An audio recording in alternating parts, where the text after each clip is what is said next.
Le président de la République par intérim a reçu ce matin les vœux de nouvel an des familles fondatrices de Bamako, des autorités religieuses et du gouvernement.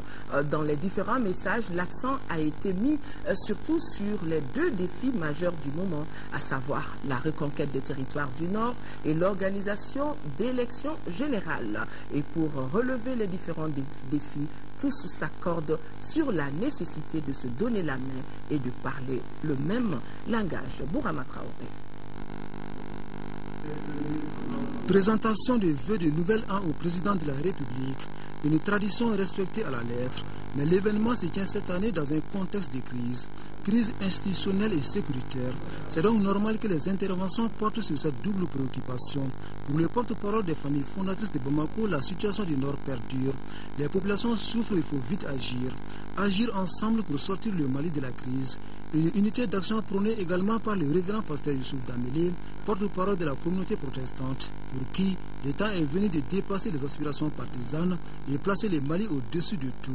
Point de vue partagé par le président du Haut Conseil islamique. S'exprimant au nom de la communauté musulmane, Mahmoud Digo fustige certaines pratiques de la société, notamment la corruption, la mauvaise gouvernance et l'injustice. Par ailleurs, l'imam Digo s'est dit rattaché au caractère laïque et républicain du Mali et tient à préciser ceci. Le Haut Conseil islamique ne sera jamais le complice des groupes djihadistes qui occupent aujourd'hui le nord du Mali. Quant à Monseigneur Zazerbo, archevêque de Bamako, il a attiré l'attention du président de la République par intérim sur l'impérieuse nécessité d'assurer la sécurité et la tranquillité des Maliens. Le porte-parole de la communauté catholique plaide aussi pour une réduction significative du chômage des jeunes. En réponse, le chef de l'État a assuré ses différentes personnalités de sa détermination à œuvrer pour le seul bien-être du peuple malien. Soyez convaincus que je n'épargnerai aucun effort pour que nous puissions atteindre ces objectifs ensemble, dans la cohésion, la solidarité et l'unité nationale. Le recouvrement de l'intégrité territoriale demeure pour chaque citoyen un devoir patriotique. Toutes nos réflexions et toutes nos actions doivent tendre vers cet objectif.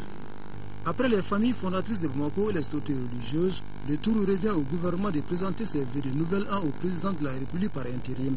Dans son adresse, le Premier ministre Django Sissoko a rappelé les priorités du moment, à savoir la restauration de l'unité territoriale du Mali et l'organisation des élections générales. Deux défis majeurs que le gouvernement entend relever dans une unité d'effort et une compréhension mutuelle. Monsieur le Président, les membres du gouvernement, par ma voix, affirme ici que sous votre autorité, ils constitueront un collège uni, soudé et solidaire. Ensemble, ils affronteront l'adversité.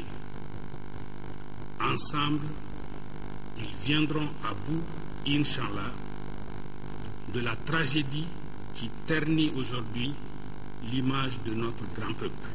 Un engagement qui réjouit certainement le président de la République par intérim. Et le professeur Dioncounda Traoré s'est dit convaincu d'une chose: pour gagner les paris de la reconquête du Nord, il faut une union sacrée des Maliens autour de l'armée. L'armée qui doit être bien formée et bien équipée, dicte le chef de l'État. Nos efforts vont se concentrer sur la poursuite du renforcement des capacités de nos forces armées nationales et de nos forces de défense et de sécurité, car ce seront elles, bien évidemment, la pierre angulaire de tout le processus. J'invite ici l'ensemble de nos compatriotes à faire une union sacrée autour de cette armée, désormais réconciliée avec elle-même, réarmée moralement et équipée à hauteur de souhaits et de missions. Le président de la République par intérim et ses invités se quittent donc dans l'espoir de se retrouver l'année prochaine dans un Mali réunifié, stable et plus démocratique.